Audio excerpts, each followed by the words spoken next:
Selamat datang di channel Pagar Gaib, tempat di mana realita bertemu misteri, dan suara-suara dari alam lain bergema lewat kisah-kisah nyata dan legenda yang melegenda.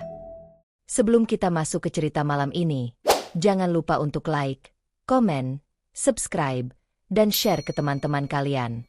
Dan yang paling penting, tekan tombol loncengnya bel supaya kalian gak ketinggalan cerita-cerita horor terbaru dari kami setiap minggunya. Karena malam ini, kita akan mengupas kisah cinta penuh kutukan antara penguasa Laut Selatan dan kesatria Jawa yang melegenda. Cinta terlarang di Laut Selatan, Nyi Roro Kidul dan Bandung Bondowoso. Nyamankan posisi dudukmu, matikan lampu, dan siapkan dirimu untuk mendengar kisah yang tak pernah diceritakan dalam buku sejarah, hanya di Pagar Gaib. Konon, sebelum Samudera Hindia bergemuruh dan ombak selatan menggulung dengan magisnya, ada dua kekuatan yang pernah bersatu dalam cinta, lalu tercerai dalam dendam. Satu dari lautan, satu dari gunung berapi. Namun takdir menuliskan pertemuan mereka hanya untuk perpisahan abadi.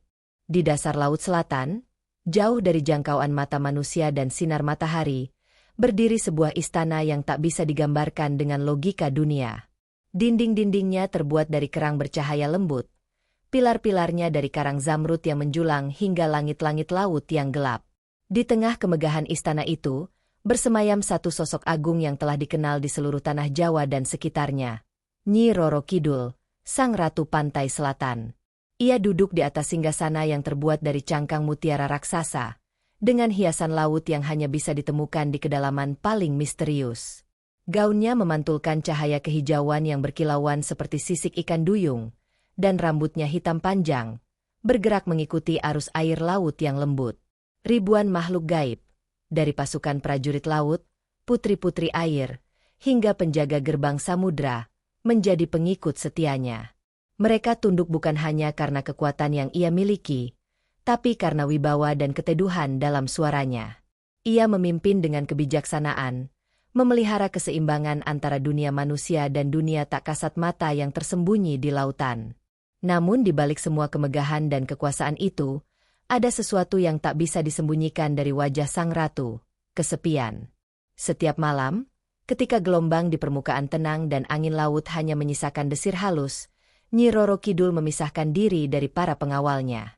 Ia melangkah perlahan menuju balkon laut, sebuah teras luas dari batu karang yang menghadap langsung ke permukaan samudra. Di sanalah ia biasa duduk sendirian, menyandarkan dagu di atas tangan, memandangi cahaya rembulan yang menembus air dan membentuk pantulan menari di dasar laut. Bulan purnama malam ini begitu terang, nyaris menyilaukan bahkan dalam kedalaman laut. Cahayanya membentuk lingkaran sempurna di sekitar wajah sang ratu, seolah mengukuhkan kembali tahta keabadiannya. Namun sinar itu justru memperjelas kekosongan di matanya. Sudah berabad-abad lamanya ia hidup di kerajaan laut ini. Ia telah melihat kerajaan manusia bangkit dan runtuh, raja-raja datang dan pergi, bahkan tanah Jawa sendiri berubah wajah berkali-kali. Namun dirinya tetap sama, tetap agung, tetap berkuasa, dan tetap sendiri. Pernah ia menerima persembahan dari para raja dan bangsawan, emas, perhiasan, kembang 7 rupa, bahkan darah perawan yang dikorbankan dalam malam-malam mistik.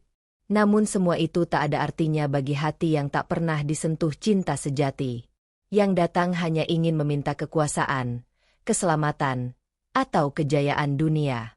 Tak satu pun datang untuk mengenal dirinya sebagai perempuan, sebagai makhluk yang juga merindukan kelembutan dan kasih. Mereka semua memuja, tapi tak ada yang mencintai, gumamnya dalam hati, lirih.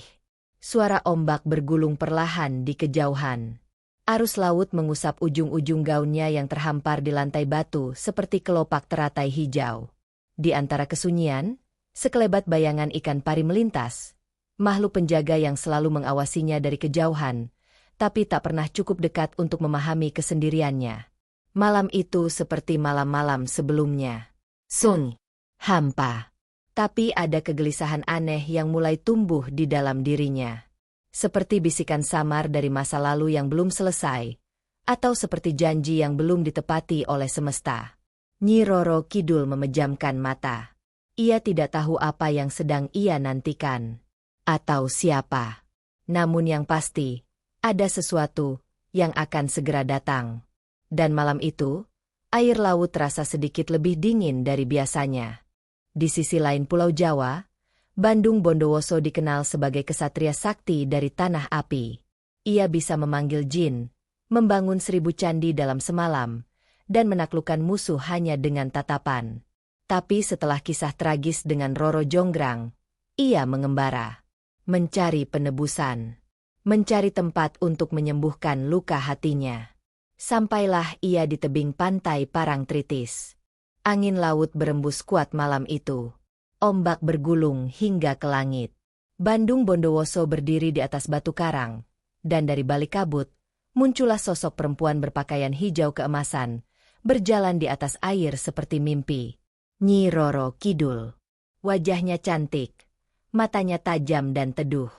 Ia muncul karena merasakan getaran energi besar dari pria itu. Mereka saling memandang, dan dunia seolah berhenti berputar. Mereka jatuh cinta. Malam-malam berikutnya, Bandung menunggu di pantai. Dan Nyi Roro datang. Dari laut menuju darat. Mereka bicara tentang langit, tentang kesendirian, dan tentang luka masa lalu.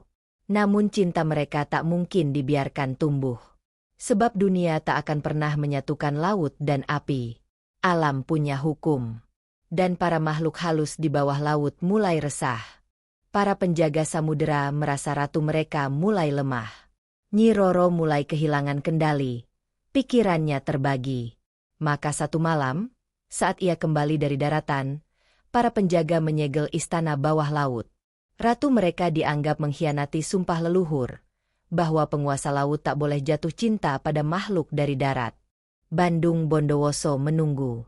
Malam demi malam. Tapi Nyi Roro tak muncul. Akhirnya ia marah dan memanggil seluruh jin dari gunung untuk membelah laut. Ia hendak menantang penjaga samudera. Pertarungan hebat terjadi. Laut menggulung tinggi. Kilat menyambar. Bumi berguncang. Namun di tengah amarahnya, muncullah Nyi Roro. Luka di tubuhnya. Rambutnya basah darah. Ia menahan Bandung dengan air mata. Aku tak bisa bersamamu, Bandung. Kalau begitu, biar aku yang masuk ke duniamu. Tidak, kamu bukan dari sini.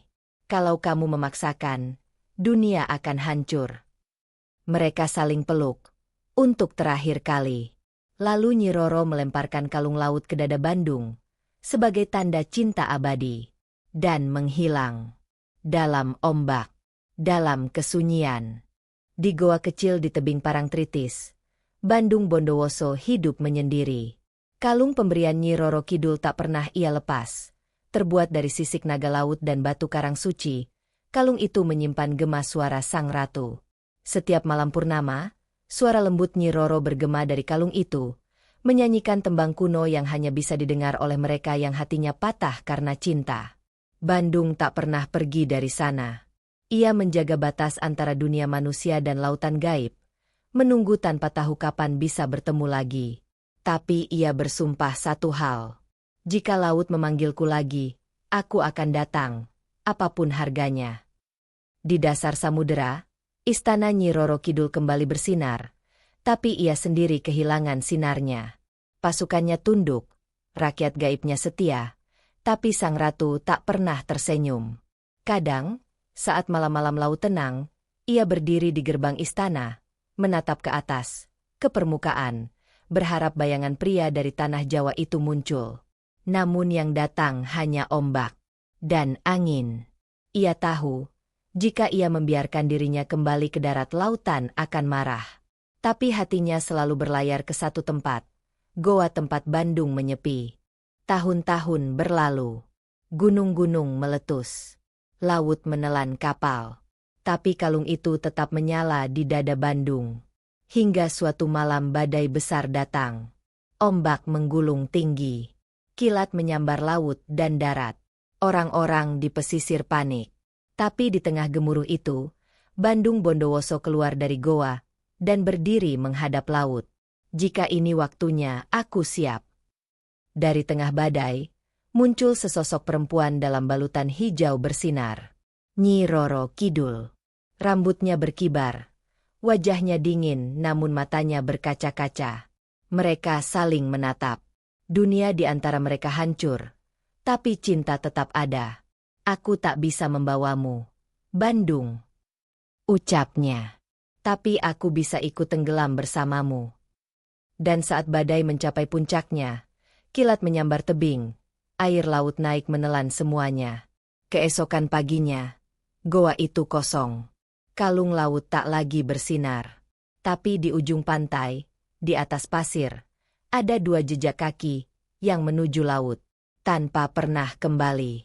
Sejak saat itu, Bandung Bondowoso tak pernah terlihat lagi. Konon, ia bersemedi di sebuah goa dekat pantai, menjaga agar lautan dan darat tetap damai.